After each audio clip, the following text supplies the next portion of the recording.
Wes Ranbecker here to read Dr. Seuss's Sleep Book. You can watch this at night if you're having trouble sleeping. After all, this book is to be read in bed. The news just came in from the county of Kent that a very small bug by the name of Van Vleck is yawning so wide you can look down his neck. This may not seem very important, I know, but it is, so I'm bothering telling you so. A yawn is quite catching, you see, like a cough. It just takes one yawn to start other yawns off. Now the news has come in that some friends of Van Vleck's are yawning so wide you can look down their necks. At this moment, right now, under 7 more noses, great yawns are in blossom. They're blooming like roses.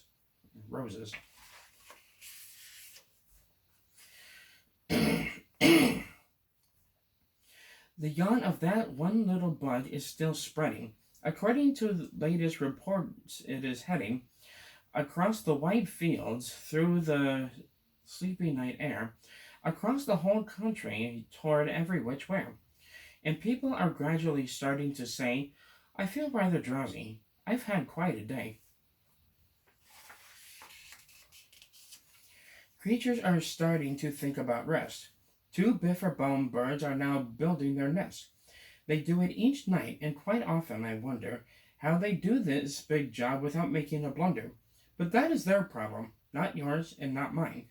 The point is, they are going to bed, and that's fine.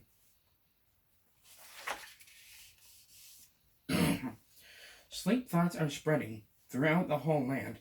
The time for night brushing of teeth is at hand. Up at Herkimer Falls, where the great river rushes and crashes down crags in great gargling gushes, the Herkimer sisters are using their brushes. Those falls are just grand for toothbrushing beneath, if you happen to be up that way with your teeth. The news just came in from the castle of Krupp that the lights are all out and the drawbridge is up. And that old drawbridge drawer just said with a yawn, my drawbridge is drawn and it's going to stay drawn till the milkman delivers the milk about dawn. I'm going to bed now, so nobody better come round with a special delivery letter. The number of sleepers is steadily growing. Bed is where more and more people are going. In Culpeper Springs, in the Stiltwalkers' Hall, the Stiltwalkers' stilts are all stacked on the wall. The Stiltwalker walkers have called it a day. They're all tuckered out and they're snoozing away. This is very big news. It's important to know, and that's why I'm bothering telling you so. Way out in the west, in the town of Merced, the Hinklehorn Honking Club just went to bed. Every horn has been quietly hung on a hook for the night in its own private Hinklehorn nook. All this long happy day they've been honking about, and the Hinklehorn honkers have honked themselves out. But they'll wake up quite fresh in the morning, and then they'll start right in Hinklehorn honking again. Everywhere creatures are falling asleep. The collapsible freight just collapsed in a heap, and by adding the freight to the others before, I am able to give you the Who's Asleep score. Right now, 40,404 creatures are happily deeply in slumber. I think you'll agree that's a whopping fine number. Counting up sleepers, just how do we do it? Really quite simple. There's nothing much to it. We find out how many, we learn the amount by an audio tally count. On a mountain halfway between Reno and Rome, we have a machine in a plexiglass dome, which listens and looks into everyone's home, and whenever it sees a new sleeper go flop, it jiggles and lets a new bagel ball drop. Our chap counts these balls as they plop in a cup, and that's how we know who is down and who's up. Do you talk in your sleep? It's a wonderful sport, and I have some news of this sport to report.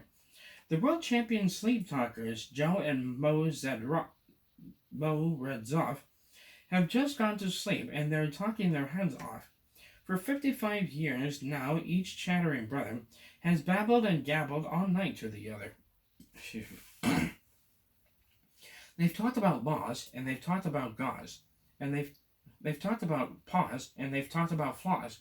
They've talked quite a lot about old Santa Claus, and the reason I'm telling you this is because you should take up this sport. It's just fine for the jaws. Do you walk in your sleep? I just had a report of some interesting news of this popular sport. Near Finnegan Fen, there is a sleepwalking group, which not only sleepwalks, but it walks a la hoop. Every night they go miles. Why they walk such length, they have to keep eating to keep up their strength.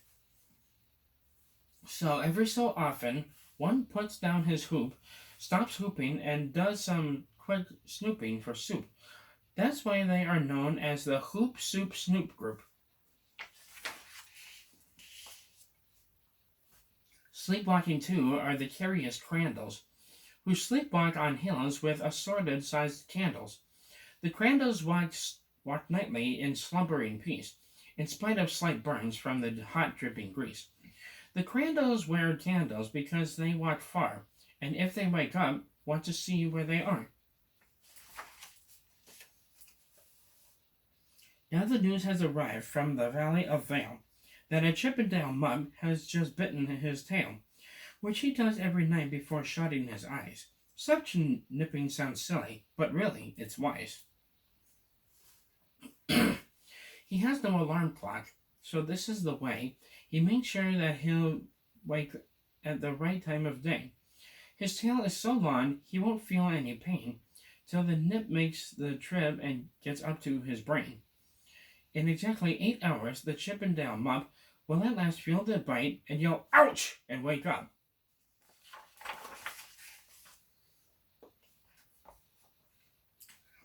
And Mr. and Mrs. J. Carmichael Crux have just gone to bed near the town of Fort Knox, and they, by the way, have the finest of clocks. I'm not at all sure that I quite understand just how the thing works with that one extra hand, but I do know this clock does one very slick trick. It doesn't tick-tock. How it goes is tock-tick. So with ticks in its talker and talks in its ticker, it saves lots of time and the sleepers sleep quicker.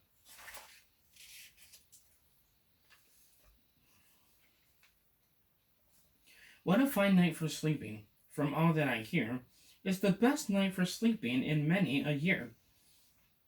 They are even asleep in the Zweeback Motel, and people don't usually sleep there too well. The beds are like rocks, and as everyone knows, the sheets are too short, they won't cover your toes. So, if people are actually sleeping in there, it's a great night for sleeping. It must be the air. It's a great night for snores. I just had a report of some boys who are tops in this musical sport. The snortiest snorers in all our Fairland are Snorter McPhail and his Snort-a-Snort band.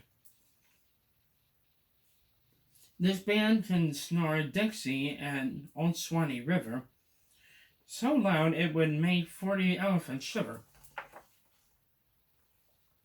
The loudest of all of the boys is McPhail, he snores with his head in a 3-gallon pail.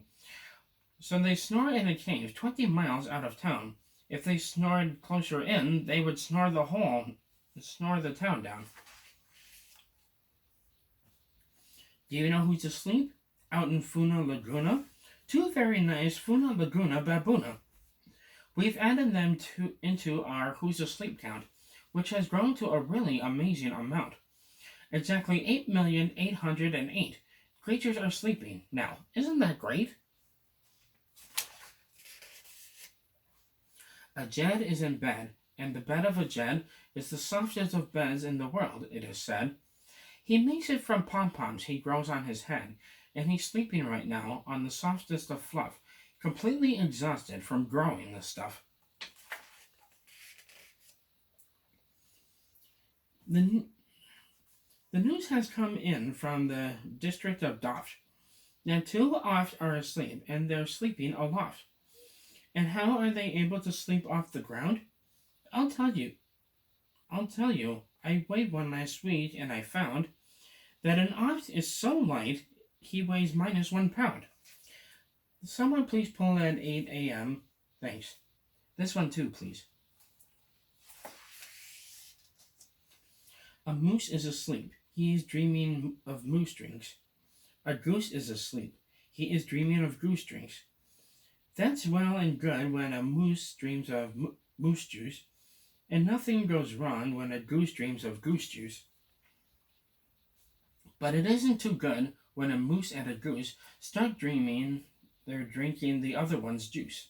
Excuse me. Moose juice, not goose juice, is juice for a moose, and goose juice, not moose juice, is juice for a goose.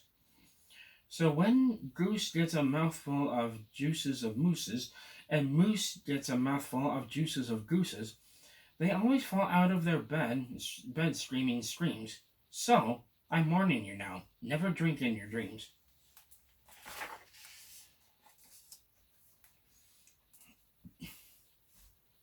Speaking of dreaming, I think you should note that the Bumble Tub Club is now dreaming afloat.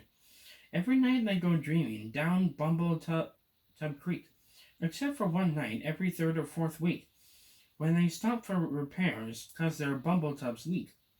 But tonight they're afloat, full of dreams, full of bliss, and that's why I'm bothering telling you this. At the fork of a road in the Vale of Vode, 5 foot-weary salesmen have laid down their load. All day they've raced round in the heat at top speeds, unsuccessfully trying to sell zizzer-zoof seeds, which nobody wants because nobody needs. Tomorrow will come, they'll go back to their chore. They'll start on the road, zizzer-zoofing once more. But tonight they've forgotten their feet are so sore, and that's what the wonderful nighttime is for. Everywhere creatures have shut off their voices. They've all gone to bed in the beds of their choices. They're sleeping in bushes, they're sleeping in crannies, some on their stomachs and some on their fannies. They're peacefully sleeping in comfortable holes, some even on soft-tufted barbershop poles. The number of sleepers is now past the millions. The number of sleepers is now in the billions.